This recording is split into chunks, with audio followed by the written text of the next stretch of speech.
I am just setting up. So happy to see you. All right. Let's get this set up so you can see everything you need to see.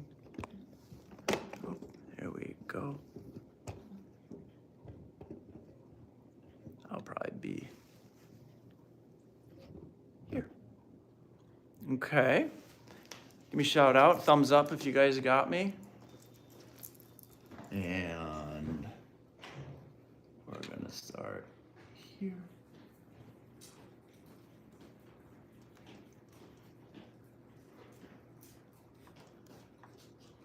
Hit the right button? Nope. All right. This is Stevie Licks. Stevie Licks. Well, I've met Stevie Licks before. Yeah. Right on. She's around sometimes. You stay in there, baby girl. Looking good. Okay. I think we're on. Everything's rolling. And let me restart a timer. Okay. Well, thanks for coming out. And we're also live streaming on YouTube, so then I'll make sure that everybody that couldn't make it here today can check it out. That's great.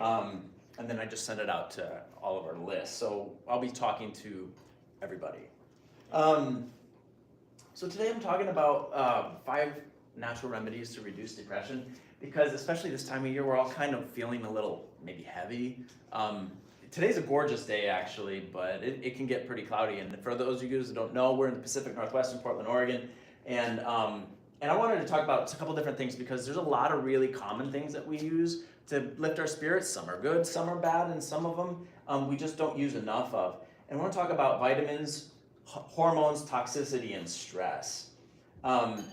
And I want you to understand that a lot of what I'm coming to you with isn't because I was raised on granola or anything like that. I came with a huge amount of skepticism, and now that I'm an acupuncturist and I've been working for so many years, I wanted to let you know that I'm kind of the accidental acupuncturist. That picture is in 1989, and I'm only here because of years of chronic pain. And chronic pain, as you know, is really prevalent in the world. And I made my journey, and it was about a 7-year journey. And I took all my doctor's pills, did all my imaging, x-rays, and doctor said, "Kid, you're fine." And as I grew up further and further, and that kid's only that's less than a 100-pound boy up there. He should never been playing football. But you know, my journey continued on, and I tried chiropractic twice a week, physical therapy, nothing worked. I was a research biologist in 1997 at the end of this journey, and I knew what science was, and I did what doctors told me, but it didn't work. And so I ended up, my mom actually recommended I try acupuncture, and I went kicking and screaming, and I found not only when I got acupuncture that my pain got better, but I was actually really getting depressed because I was taking like 1,200 milligrams of ibuprofen every day. I was working really hard. My digestion was a mess from all the pills and the pain and the stress. I didn't sleep well, and I was just a crabby, 23-year-old. But I found that there's a couple more choices out there. And so since 1997, I really made it my mission to help people understand a few things. And today I want to talk about depression. Because depression is something that's not really all that simple. It's something that if it was easy to fix, we'd all be good. But at the end of the day, it's just not. So I want to give people more tools. And this isn't, my purpose is not to say that pills and conventional standard treatment is bad. This is more of a yes and scenario. So you're empowered to make better decisions and know that you have different choices. But in doing so, I really want to make sure that we understand that this is all science-based. Like I said, my background's in research biology, and everything that I come to say to people, I make sure that I have something that's based in science. And so the New England Journal of Medicine is really clear that medication for depression is ineffective for 1/3 of the people. And with chronic depression, only 50% of the people actually report benefits. So it's kind of, it's like if you can flip a coin on this one. And some of the other tools that people report about 50% improvement is psychotherapy, other types of medication. The problems being that people withdraw from treatment too early is what's suspected. But even that being the case, 1/3 of the people actually relapse. And this is a University of Arizona study that was trying to find different ways to create a broader approach to acupuncture, to depression, and this study was through acupuncture. So one of the things that we're missing, so the foundation of our tools are going to be things that you know that are there. And I really want to make sure that these things become more easy for us to access. And first off, exercise, moving our body. Second thing that we're going to talk about today is going to be nutrition. Supplements are really important. Our food system is moderate to terrible, especially with this. Despite all the abundance, you have to really be wise about what you're doing, and so you want to supplement in some things. We live in a modern world where there's also other obstacles to getting proper nutrition. Acupuncture. Acupuncture is something I'll talk about towards the end. Meditation is always going to be important. Mindset, and making sure that we are what we think. Not only are we what we eat, but we are what we think. And then lastly, how to do a detox. Detoxing is a really important thing. This is something that's best guided, not through Dr. Google or YouTube, but through a hands-on healthcare practitioner that can see each person as an individual. Because the trick with YouTube things and podcasts is that this is generalized information for a massive population. And what always is giving me confidence every single day when I work with people is that acupuncture and Chinese medicine works with people on an individual basis. And when we generalize things, we get 50% success rates. And I don't know about you, but if I was only successful on 50% of my things in life, it would be pretty dismal. And our mental health is so crucial. And in doing so, I want to acknowledge that our mental health is really a mind-body connection. And this is it's kind of a catchphrase, but it's measurable in how our physiology reflects our chemistry, and our chemistry reflects what we're thinking. And it's just this triangle of connectedness. And so we want to make sure that we're looking at physical symptoms. One of the big things is when we have tough times, we have to understand that emotions go up and down, and it's a natural thing. I was just reading a book called The Emotional Lives of Teenagers. And in the beginning, the author was really clear to say that it's natural to feel down, but it's if people stay down, that's when we need to really dig deep and find help. And it's always helpful to make sure you use these tools that we're going to talk about today so that we can stay above. It's like maintenance. You change the oil in your car or your tires. But what I found really interesting in the research is that 83% of inpatient people that are checking themselves in for depression, they are actually 83% of them are misdiagnosed. They actually have other medical diagnoses, and this is where it's really kind of scary. And not only that, 42% of the people that are diagnosed with something as severe as psychosis actually had something else going on.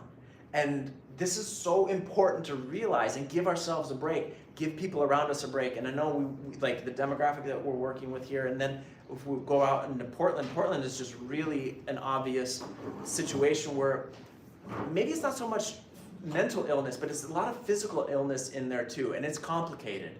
But let's go into some of these tools. Some of the things that we want to be looking for, and resources are really crucial, and is going to be hormone imbalances. Hormone imbalances can come through so many different things. It can come through our diet, literally how we think. Our repetitive thought patterns change our hormones. Our vitamins, our nutritional deficiencies, like sugar intake. So as we're bouncing sugar up and down, that will really put a roller coaster ride because that changes our stress hormones. Toxicity is a big one. I just saw something today on microplastics. It's just it's compounding out there. And not only that, we also have to detox from media. It's really that's another big one that I'll share with people that I work with is watch what you're watching. And that goes for entertainment. I just went through a World War II series of World War II shows. I just got into a thing.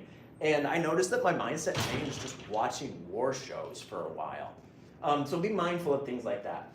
Drug reactions is a really big thing that I want everybody to be mindful of. And some of them are really innocuous. Some of them is like, it's Pepsid, it's like for stomach acid. But we have to understand that in this process, our microbiome, our digestive gut, our digestive system is a huge player in this. I mean, you just go reverse engineer our language. Like people say, I have a gut feeling. You probably said that before. And quite literally, we do. Most of our serotonin, that 80% of our serotonin is actually produced in our gut. And most of that is actually produced and synthesized, and the precursors are produced and synthesized by bacteria. So probiotics are a thing, and how we eat feeds them. And if we eat a lot of sugar, the wrong ones grow. So like, I just want to just kind of set the stage for where we're going today. A big one is concussions. Concussions have a really insidious way of being treated these days, despite all the research, despite all the advocacy, despite all the football players and soccer players that are speaking out. It's a wait and see approach. And there's so many more choices, and these are things that we talk about in the clinic. But if you are somebody you know that has a history of concussions, it's something, do not underestimate it. And these things can happen to anybody. And like the pillow fight, the fall from a tree, the bike crash as a kid. And like I talk to people and they're like, oh yeah, since I was 8 years old, I've had headaches and I've been moody and I've been on mood stabilizers. And it all goes back to a concussion that happened when they were 8 or 9 years old or 16 or 23. I have a humble theory that I would love for somebody to pick up and test, is that the majority of mood disorders are probably an undiagnosed concussion or traumatic brain injury. So just want to plant that seed and cause for empathy and a toolkit for everybody. Chronic pain is huge. Chronic pain drags people down. Elders, our elder population, that's all I ever hear about is like how it kind of brings them down. And the ability to manage our chronic pain without medication, because opiate painkillers, gabapentin, anticonvulsants and things like that have side effects. And then there's fatigue and overwork. Fatigue and overwork is a thing, and I know we're all here, and y'all are caregivers, and you work so hard, but this is a huge component, is the ability to rest and feed ourselves. So let's dive in just a little bit. Hormonal imbalances it's a kind of a chicken or the egg situation. We might have hormonal imbalances to begin with, and it might be picked up and exacerbated by our lifestyle, our physical health, our injuries, and things like that. But one of the most important things that we always want to make sure we're keeping an eye on, and this is a guideline from the American Association of Clinical Endocrinologists, is that every diagnosis of depression, the guideline says the thyroid should be checked, and that does not happen. I can't tell you how many people, and then if they do, it's only one of the 3 thyroid measures. So we want to make sure that you're empowered to ask and advocate for the people that you work with and yourselves and your family members, that when you go in and you're describing your situation to a physician that can do a blood draw, that you do a full thyroid panel, that you advocate for people to do a full thyroid panel and make sure that even subclinical levels are being addressed. Secondly, the adrenal glands. I think stress is kind of a common scenario in the world. I don't know about you, but I know what stress is. I mean, if you just drive down the street or talk to people anywhere, there's a thing. And that impacts our adrenal glands. Our adrenal glands kick out stress hormones, and that wears down so many different aspects. It changes our ability to, our insulin levels, so then it impacts diabetes, and diabetes impacts our stress levels. And so our blood sugar gets impacted, and then our cognitive health, and then other hormones start being impacted. And then there's a saying that if you go from the adrenals, the next step on the clinical exacerbation where we start to become more clinically complex and difficult and having more health difficulties, it goes adrenals and then thyroid. So there's a couple different things that you can do for yourself or for others to test for it. You can do a sit-stand blood pressure test, and trying to make sure that if you don't have an increase in blood pressure from the 2 readings, that's called Ragland's test. If you don't have an increase in this top number, the systolic, then that's an indication that the body's not able to really create the muscle tension on call. There's a latency for the arteries to engage the new change in pressure as we step up. So that's one test that you can do or share with others, particularly as healthcare providers. But this is really an important thing. And if you talk to people that are like, I sit up, I stand up, and I get dizzy, that's going a little bit further down the line of the ability of the body to adjust to even positional blood pressure. And when we do that, just want to make sure that we start, that the conversation, one would start with electrolytes, but then also nutrition and stress, and then starting to walk them back, because that is an indication of a deeper measurement of fatigue, and that would be our adrenal glands potentially. And then some of the good things in life, some of the bad things in life. We want to make sure that we're moderating our intake of caffeine. Nicotine is a really big one. Stress and sugar, these all keep punching that stress hormone button. We keep revving it up. Cannabis is another one.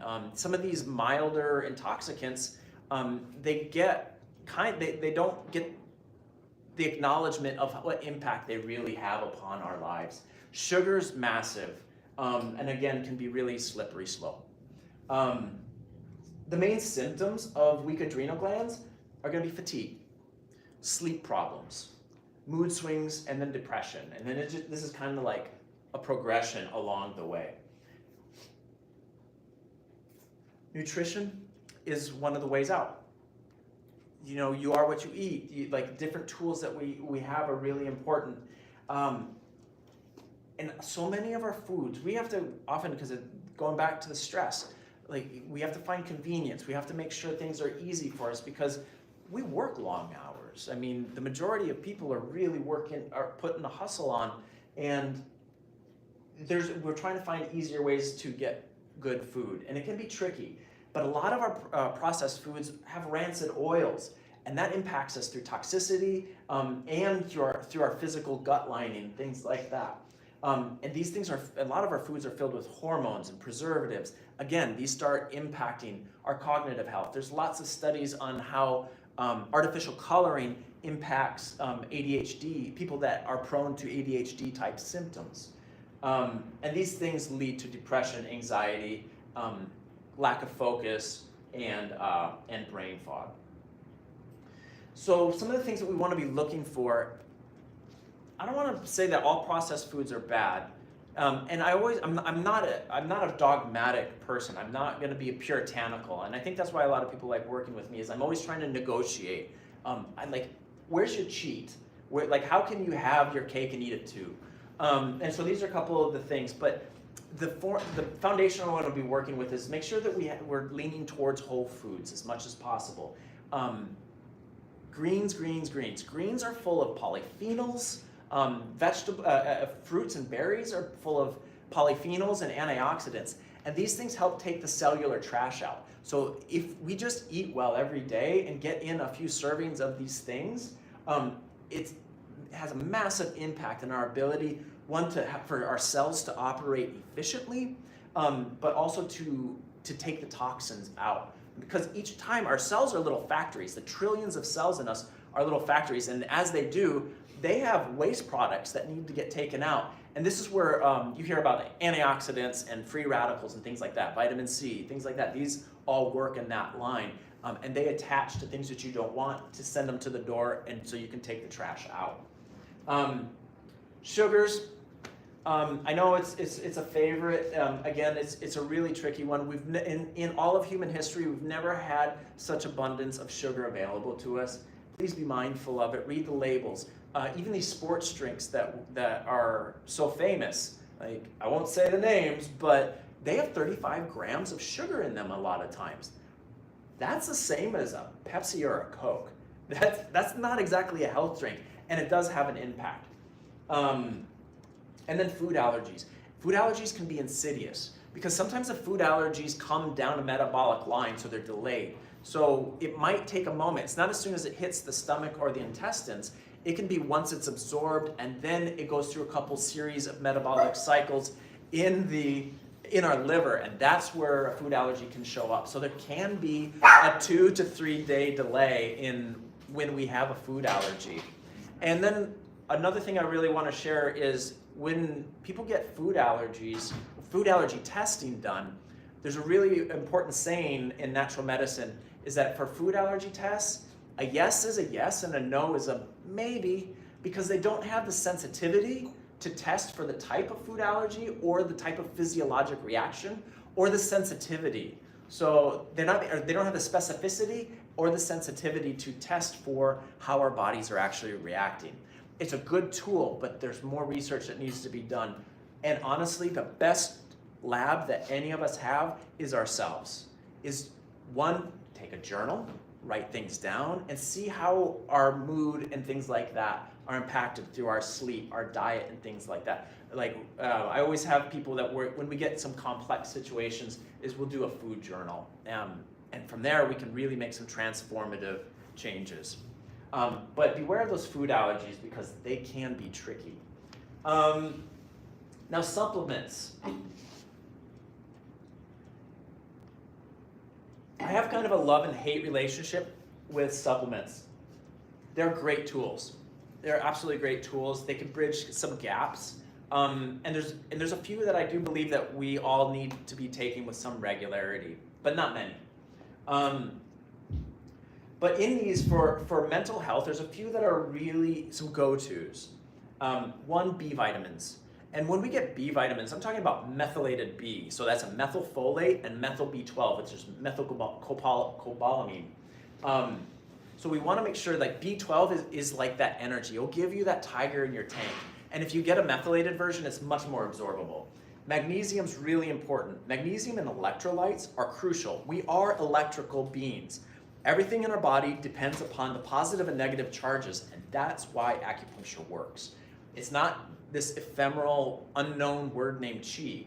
It is electricity that has a series of different physiologic impacts when we create balance in between our cells and our muscles and our nerves. So magnesium is really crucial because it helps create relaxation in the muscles, and it also has a calmative effect.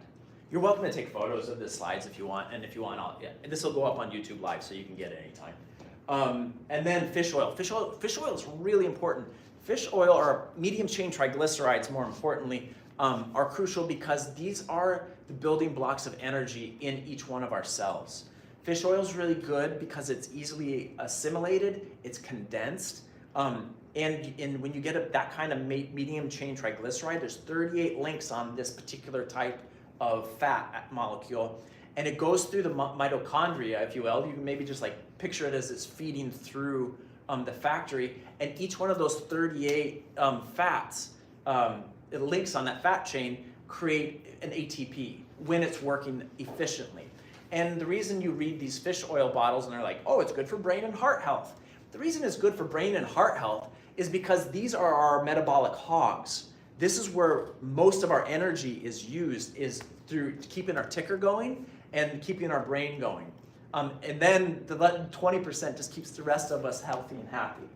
But when we do that, we want to make sure that you're getting fish oil with high EPA and DHA. Don't get just your average fish oil, because, and as a side note, if you can taste or smell your fish oil, it's rancid. A lot of people come to me and they're like, ooh, fish oil, I belch it. That's because it's bad. That's because it's rancid. Return it. Or and I recommend getting a different brand. We just actually had a shipment at the clinic of fish oil, and it was bad. And we're returning it now and replacing it for everybody. So be mindful. If you can taste your fish oil, get a different brand, return it, try something different, and make sure it has high EPA and DHA. And it's been batch tested for heavy metals, and you want it from small fish. One of the other things I really recommend for people every day is vitamin D3. Make sure it's in a fat emulsion when you get vitamin D3. we don't get enough of it. Even in the middle of summer, people are like, oh, it's summertime, I don't need vitamin D3. I mean, we all work under roofs, the majority of us. Unless you're an agricultural worker, you probably still need to be supplementing in vitamin D3 around the year, especially in this climate. Vitamin D3, fish oil, and a good multivitamin with B vitamins are the 3 things I recommend for people every day.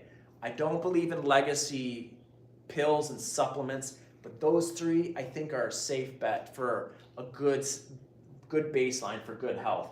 And then everything else like GABA, 5-HTP, L-tryptophan, these are precursors to serotonin. And then there's other things, you want precursors to dopamine. Serotonin's satiety, it's relaxation. But some people have depression because they don't feel like they've accomplished anything. And so that's a dopamine reaction. So there's different flavors of what's going on. And so just keep in mind, then you go into some other supplements. And these ones, usually in combination, tend to be really effective and can help people just kind of take the edge off as they add in nutrition and exercise, and these are the ways.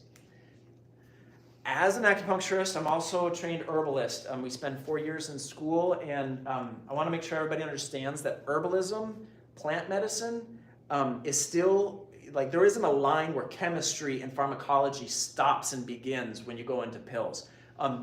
These are all chemically active, but the nice thing about Chinese herbs or plant medicine as a whole is that with pharmaceuticals, we'll take an active constituent out of a plant or synthesize it, and we'll take that one active constituent that happens to be in these plants. But what you get are a bunch of mitigating factors in a botanical herbal construction. I mean, you get an active constituent, it's less, but you have fewer side effects. If you need a big heavy hitter, that's where you gotta go to the pharmaceuticals. But if you can start softening the edges, it's like diplomacy. Sometimes you need to have an aggressive approach, and sometimes hopefully you can get yourself back into something that's more diplomatic and uses a pharmacological approach that's gentler. These chemicals are still here, and the unique nature of Chinese medicine is, one, that it has a literary base of over 2,000 years, but modern chemical analysis shows that these chemicals are actually active constituents. And I think in 2017, the Nobel Prize winner for medicine was a Chinese herbalist who created a groundbreaking treatment for malaria using Chinese herbal medicine.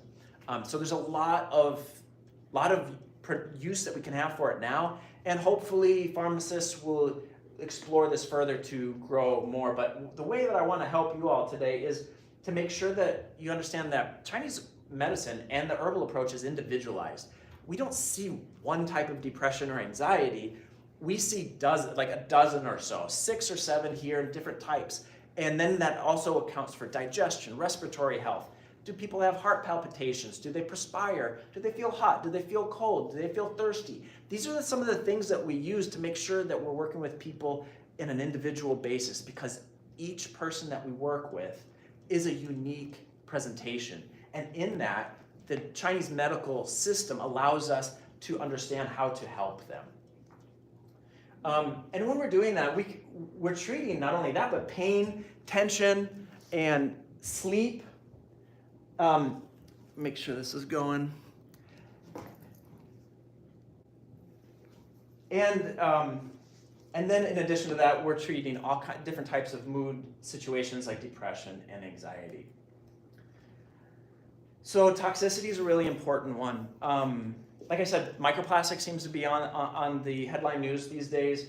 It's a new one. Food allergies is massive. We talked about that a little bit. I want people to understand the complexity of food allergies, and that it's not a one-to-one. So just know that it can be a few days later. And that's why it's important, if somebody is really working with some health challenges, is to take a food journal, watch them for like a couple months if possible. And if somebody has the diligence, there can really be some massive breakthroughs in that regard. Household chemicals are a really big one. Glove up. Keep clean, but don't get a lot of transdermal stuff. Don't let stuff absorb into your skin so much, and be careful. There's obviously all kinds of accidental exposures that we have that can happen. And then just the environment that we live in, like our respiratory health is impacted, our oceans and our fish, our food are impacted. And then choosing whether we eat organic food. It can be really cost prohibitive to eat organic food, but there's a few things that I always say that are really important, like legumes. Legumes are really important because the typical method of harvesting legumes, lentils and beans, is that they'll spray Roundup to kill the plants because and then they can shuck the pods easier when they harvest them. And I have a friend a colleague that lives out in Eastern Oregon, and there's a lot of lentil farms out there. And she says that she sees so many neurologic disorders out there that are for the agricultural workers because they're constantly exposed to that, I can't remember the name of the pesticide, but they're exposed to pesticides and they're getting a lot of neurologic impacts. So choose your organics well. Some of them are more important than others, but that's really important. And I don't care if you live in Arizona or the Pacific Northwest, mold is a thing. Be mindful of mold. If somebody lives in a dry climate and has a swamp cooler, water can drip and grow black mold. And then in our climate, it's so easy to grow black mold. I just want to be really mindful that a lot of chronic illness can be this form of toxicity, and you can fix it. Heavy metals are really important. Have a really crucial impact on our cognitive health and our physical health as a whole. Comes through a lot of fish, and it can come through many different types of our food and through transdermal, so like getting skin contact with some stuff. Testing is really important, and it's pretty easy to test for heavy metals. Whenever people are experiencing depression, in addition to these hormone panels, definitely want to be looking at this list here. And mold will be most people have a gut feeling. And a mold test can be gotten at Home Depot. And then you put out like a little petri dish in a suspected area, and the spores will land on it. You follow the instructions, package it up, and send it to the lab. And then you can find out if there's mold spores in your house. Super easy to do. Just want to make sure everybody's empowered to do that. And a lot of these things, you don't have to spend thousands and thousands of dollars to figure this one out. You do need often a really well-engaged healthcare team. Your MD or your DO is really important. And then somebody that has a different perspective and some other tool sets, because we're all slightly different. Let's see. So toxicity, this all comes through it, like all the things we've been talking about: headaches, migraines, nausea, poor concentration, irritability, and even overheating. So like body temperature changes, because it will change. Like toxicity will change our hormone balance, and then that really starts sending it off. I mean, we all understand that like menopausal symptoms and things like that are a change in estrogen and progesterone levels, and that can be something else that's in there. Cleansing is really crucial, and it's something that we can do on a day-to-day basis. Like I was saying, like eat the rainbow. You're going to get antioxidants and polyphenols, but also abstaining from from alcohol and things like that. And like a lot of our cultures have built in these things, these cleanses. Like right now it's Lent for Catholics. Ramadan's right around the corner, and these are opportunities for not just spiritual connection, but it's also has a physical impact. And personally, I really enjoy exploring the intricacies of spirituality and religion. And when we do, I always find these layers of benefit and how these things actually impact not only a society, but our individual mind and our body and our spirit. Because honestly, when depression gets heavy, it impacts our spirit. So when doing a deliberate cleanse, I would always recommend working with a qualified natural health care practitioner. Our team at the WellBridge Clinic are fabulous. There's so many choices out there, but I would definitely, don't willy-nilly it. Stay off of YouTube and podcasts, because you want to talk to somebody that has a unique perspective.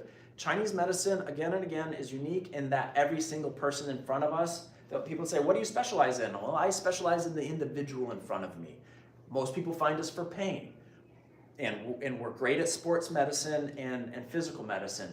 And we work with the individual, whatever they're presenting. And that's the power of what this 3,000-year-old Chinese organizational system has created, is that we can see the constellation, so we can see the forest through the trees, if you will.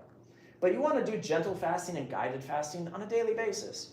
And that's just through your nutrition. Some of the stuff watch out for things that might be supposed to be really our friends, but they can get us. Tranquilizers, sedatives, antihistamines. Antihistamines, we're coming into springtime. I've already started treating allergies. It's a huge thing. Antihistamines, I'm sorry, are way more dangerous than they're given credit for. If people take them for sleep help. It's just careful with antihistamines. If people are having sinus, hay fever, and things like that, definitely find a better approach rather than living on Claritin or Sudafed or whatever for 3 to 6 months of the year. Birth control pills, massive impacts as it changes our hormone levels. Anti-inflammatory drugs, there's so many different ways that I want people to understand. And these are guidelines from the American Association of Clinical Endocrinologists. This isn't just some arbitrary thing. This is a list of guidelines, and be mindful of that. And in full acknowledgement, all my friends who are doctors out there and our nurse friends here, we're working hard, and it takes a team. It really takes a village to be mindful and catch everything, because the people that we work with are complicated. And just humans are complicated. So we want to make sure that we got our eye on the ball, and we're working together. Again, some of these simple things like naproxen, Xanax can be a tricky one, and so it's like something to help you is biting somebody in the hind end. Different ways that we treat GERD or heartburn, things like that. These are tricky. And there's more ways to treat heartburn. There's more ways to treat pain than naproxen and ibuprofen.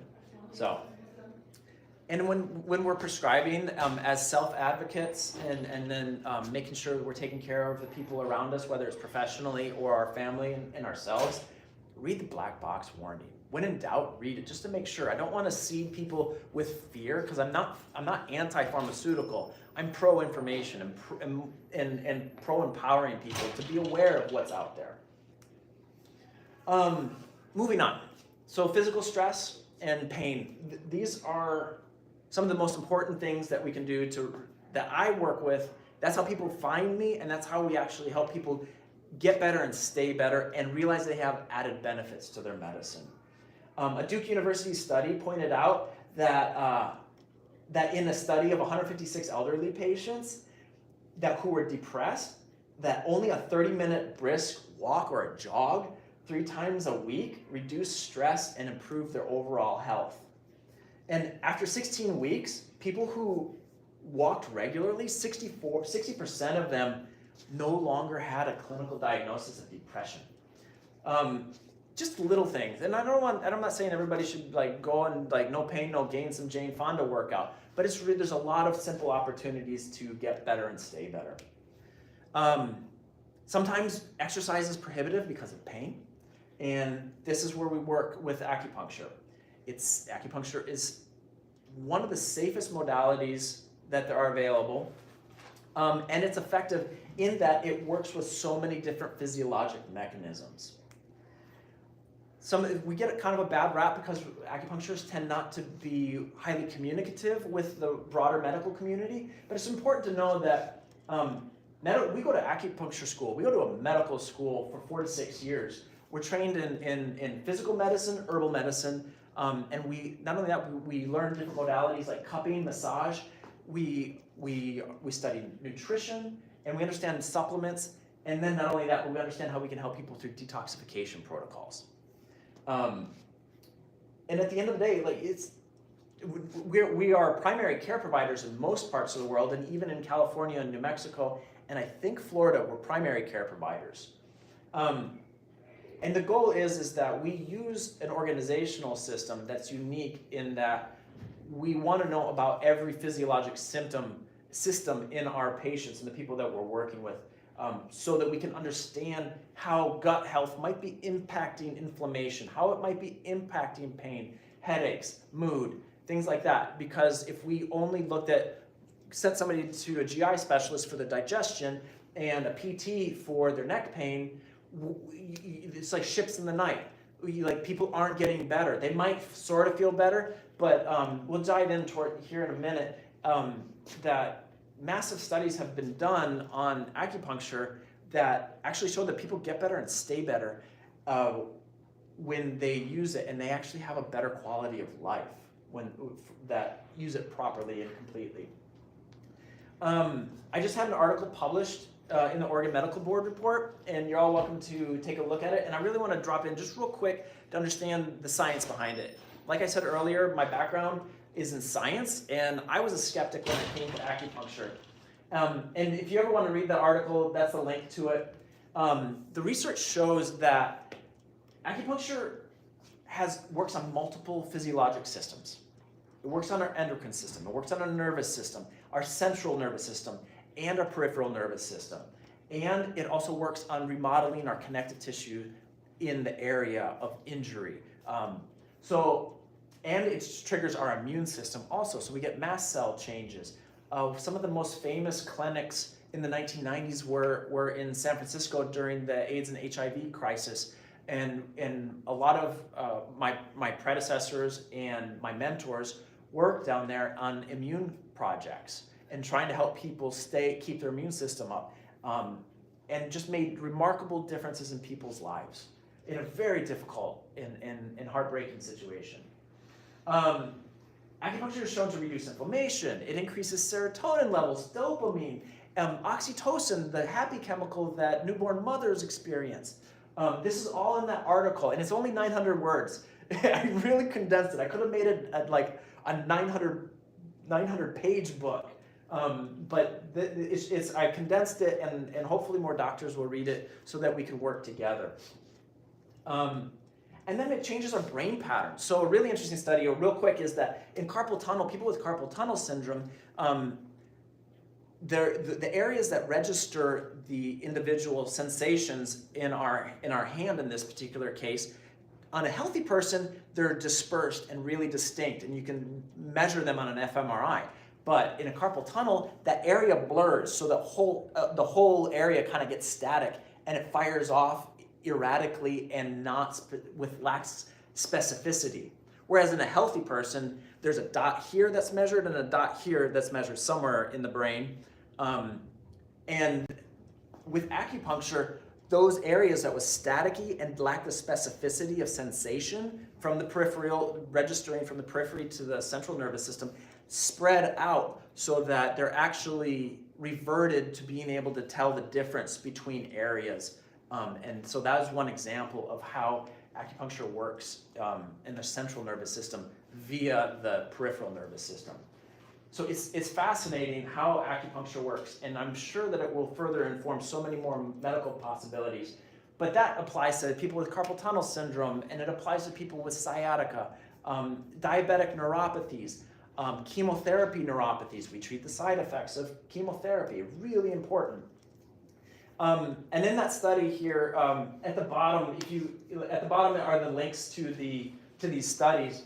But acupuncture versus standard of care, acupuncture outperformed pills, surgeries, and physical therapy for neck pain, back pain, low back pain, migraine, tension headaches, knee pain. It goes on, and including the side effects for chemotherapy.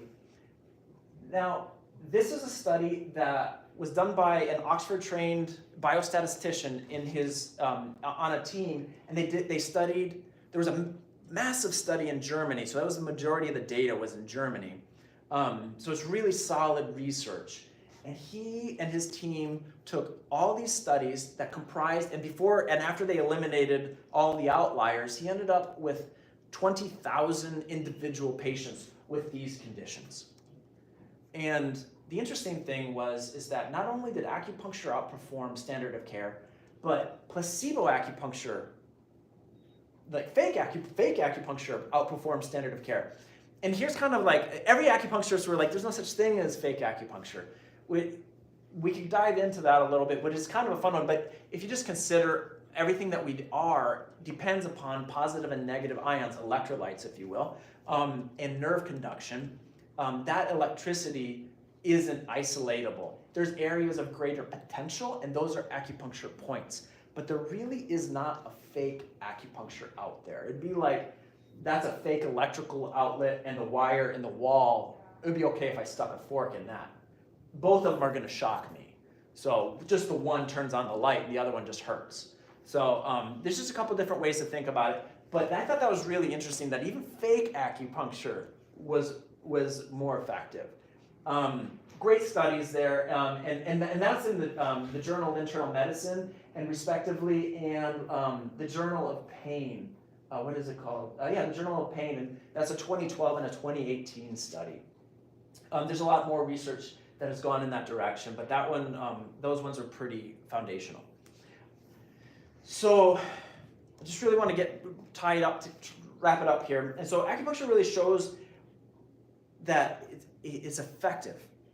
And not just for those other pain conditions, but it's effective because it works through our endocrine system and it helps people get relief from feelings of depression, anxiety. It helps people sleep better.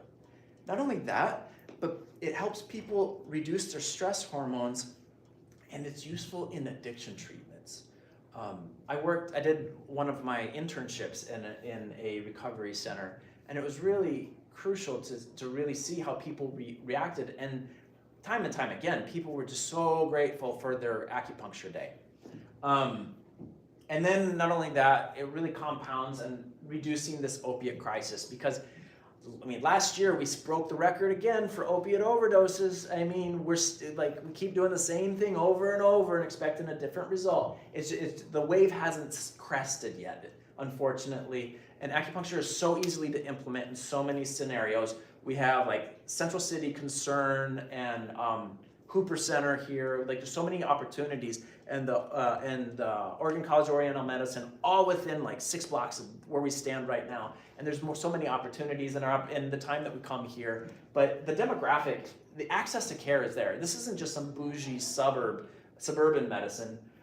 It's really helpful, and it's a great way to not only help people get off of opiates for pain, but also the addiction, the actual physical and chemical addiction, and gives them a reason so they feel less pain. Because respectfully, hey, these are great tools when they're used properly. It's really important to have opiates in our toolkit. And so the best decisions are always made from the best choices. And really, one of the things that like I said, I never dreamed when I was a kid I was going to be an acupuncturist. Far from it. The only reason I made it here is because it's the only thing that helped me when I was at the bottom of the barrel. And I assure you, I was fetal position on the bed, depressed, in pain, and I was successful. I was doing a good job in life. Everybody around me thought I was the perfect guy and I was going to go somewhere. Lo and behold, they really didn't think much of me when I just chose. I'm like, I'm going to do acupuncture. But because I did this, the whole purpose of me standing here and sharing with you what we do is that I want to make sure that more people had access. People like me, people like my family, people that I can meet on the street every day. Because only 2% in 2022 measurement from the National Institutes of Health, only 2% of Americans have utilized acupuncture. And it just like blows my mind. And it's a communication issue. So hopefully today I was able to share with you some good information, some enlightening information, so that you understand that there's so much more to it. And I'm not saying standard of care is bad. Surgeries are good. Prescription pills are good. They're crucial. They save lives. But this is a yes and scenario, because honestly, those are still symptom management. And really, the alternative is just symptom management. So I want to make sure that people have more options and that they feel comfortable with, they trust, and doctors trust. And so that's what we're doing here at the WellBridge Clinic. And so I really made sure that we've put together a team and an environment that people know. We have parking, and our treatment rooms are always clean, and really the crowning jewel in our clinic is our front desk team. They will check anybody's insurance benefits.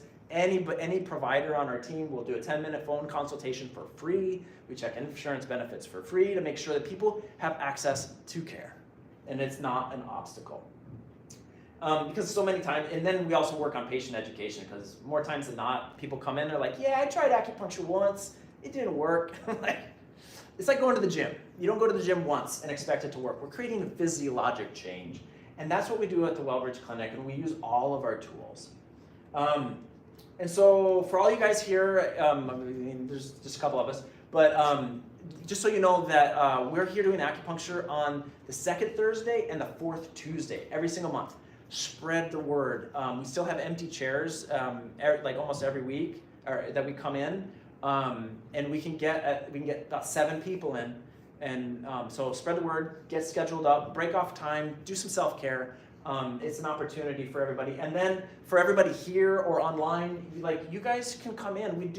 If you catch us, we run Facebook ads and things like that. We offer a $47 voucher so people can come in, and it's a 90-minute session. You're going to sit down with the provider for 45 minutes. We're going to break it down. We're going to do a systems review. We're going to put together a treatment strategy. We're not a hard sell clinic. We're like, here are your options. I'll go to a naturopath, and sometimes I feel like I get overwhelmed. They're like, do this or die. And I'm like, oh my God, there's so many vitamins. We're not like that. We were like, here are your options, and here's what you're telling me, and here's why we see it like that. We're education forward, and we're real people, and we want to make sure that people are empowered to make choices. So this is our gift. You can schedule here on the QR code, call us, and then that goes for anybody out there that watches this now or later. Just say that you saw us on YouTube, and you can get on there, and because really our whole purpose is to help more people, to get the word out, and so that people feel comfortable with a legit type of medicine that, gosh, 98% of Americans haven't really hit up on yet. So, you guys, I really appreciate you, and thanks. I hope that was helpful. I'd be happy to answer any questions.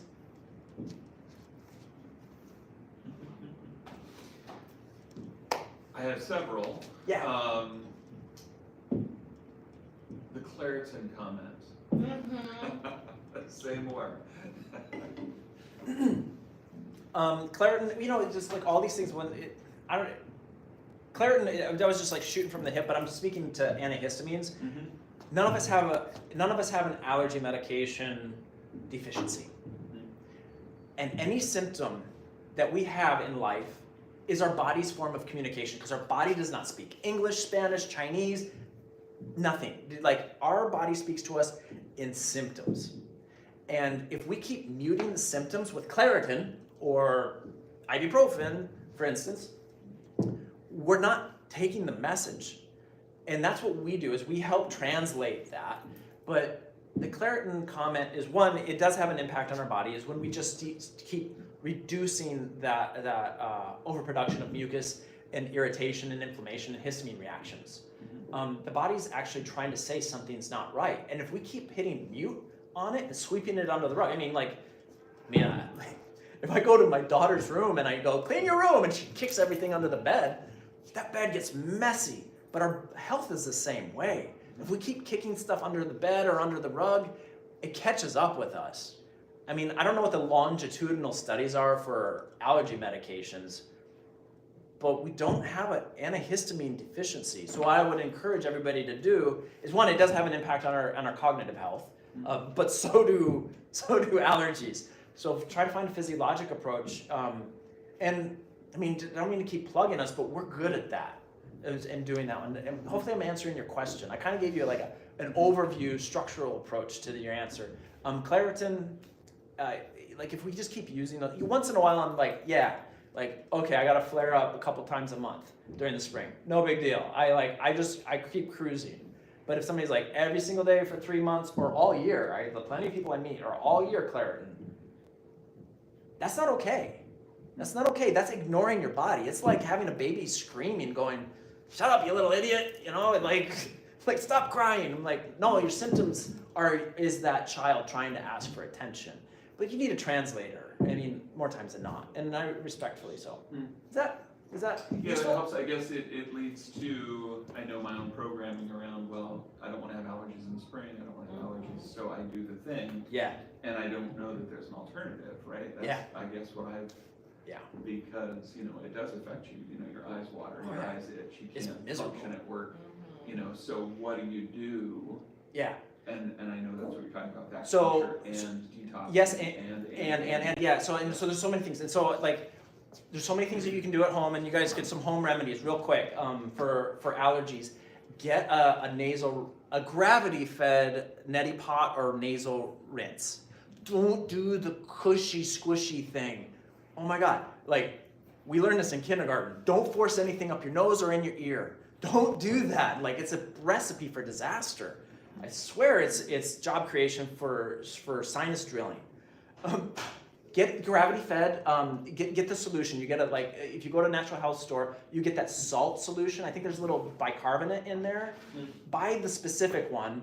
Room temperature water, slightly warm, like body temperature water. Do not put burning water or cold water into your sinuses. Test it.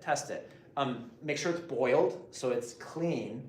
Mix in your salt into that boiling water, and then make sure that it moderates to the appropriate temperature, and then do a gravity-fed neti. It kind of looks like this, and then the water's going to come out eventually the other side. Wash it out. So neti pot's really important. Nasal rinsing, gravity-fed nasal rinsing. Another one is every so often I really like to do foraging. If you can find a spot where you can get nettles, they sting like crazy if you don't do it right, but they're really good. They're really good nutrition. They're sprouting right about now. Eat with the seasons. Get your dandelion greens in. Always get clean stuff.